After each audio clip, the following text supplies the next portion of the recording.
কে বলবে এই প্যানকেকগুলো আমি মিষ্টি আলু দিয়ে বানিয়েছি। হ্যালো এভরিওয়ান, আসসালামু আলাইকুম। কেমন আছেন সবাই? আশা করছি ভালো। হাজির হয়ে গেলাম খুবই মজার প্যানকেকের রেসিপি নিয়ে। প্রথমে আমি আলুগুলোকে সিদ্ধ করে নিব।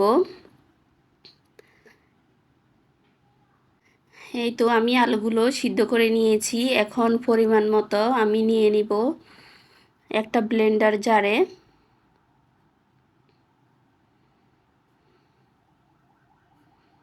এখানে আমি একটা ব্লেন্ডার জার নিয়েছি। এখন যতটুকু আমার প্রয়োজন ততটুকু নিয়ে নিব।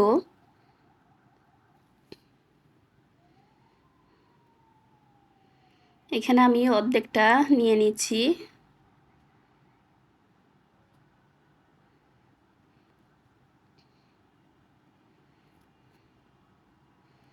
এটাকে আপনারা চাইলে হাত দিয়েও ম্যাশ করে নিতে পারেন।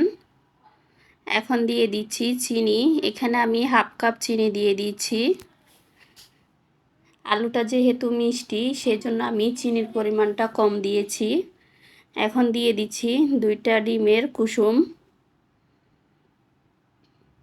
এখন এগুলোকে আমি ব্লেন্ড করে নিয়ে আসব।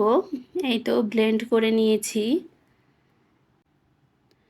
অন্যদিকে আমি ডিমের সাদা অংশটাকে ফোম করে নিব। এখন একে একে সব কিছু আমি মিশিয়ে নিব। এখানে দিয়েছি ময়দা 1 কাপ, নিয়েছি স্বাদ মতো লবণ, বেকিং পাউডার, গুঁড়ো দুধ। এখানে আমি দুধ নিয়েছি 1 কাপ, আমি 2 বারে দিয়ে দিব। এখন ভালোভাবে মিশিয়ে নিচ্ছি। একটু সময় নিয়ে মেশাতে হবে। অনেক বাচ্চারা কিন্তু মিষ্টি আলু খেতে চায় না, তাদেরকে এভাবে প্যানকেক বানিয়ে দিতে পারেন। এতে ওরা খুবই মজা করে খাবে। এখন বাকি দুধটুকু আমি দিয়ে দিয়েছি। একটু ভালোভাবে মিশিয়ে নিব।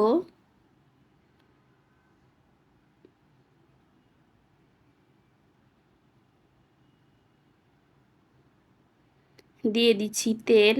এখানে আমি 2 টেবিল চামচের মতো তেল দিয়েছি।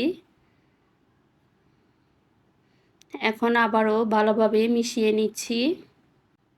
এই প্যানকেকগুলো এতটাই মজা হয়েছে যে বাচ্চারা বুঝতেই পারবে না এটা মিষ্টি আলু দিয়ে তৈরি করেছেন। একবার এভাবে বানিয়ে দেখবেন।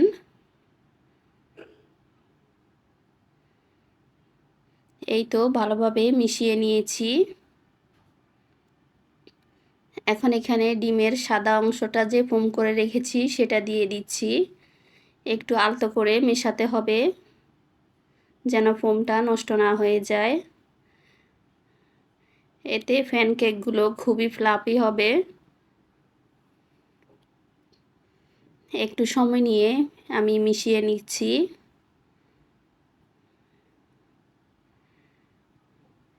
এই তো মেশানো হয়ে গিয়েছে।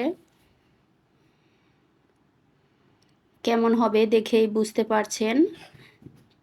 চুলায় একটা ফ্রাই প্যান বসিয়ে গরম করে নিব। গরম হয়ে গেলে দিয়ে দিব সামান্য একটু তেল। তেলটা যখন হালকা গরম হয়ে যাবে তখন আমি এখানে ব্যাটার দিয়ে দিব পরিমাণ মতো। প্রথমটা একটু বড় করেছি, পরেরগুলো আমি ছোট করে বানিয়ে নিয়েছি। ছোট করে বানালে বাচ্চারা খুবই পছন্দ করে।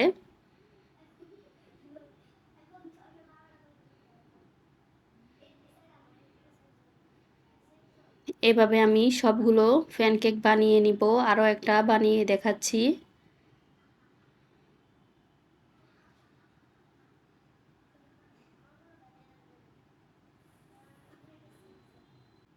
আশা করছি আমার আজকের প্যানকেকের রেসিপিটা আপনাদের ভালো লেগেছে। এতক্ষণ যারা ধৈর্য নিয়ে আমার ভিডিওটি দেখেছেন অথচ লাইক দিতে ভুলে গিয়েছেন, প্লিজ একটা লাইক দিয়ে দিবেন। দেখা হবে অন্য কোনো ভিডিওতে। সেই পর্যন্ত সবাই ভালো থাকবেন।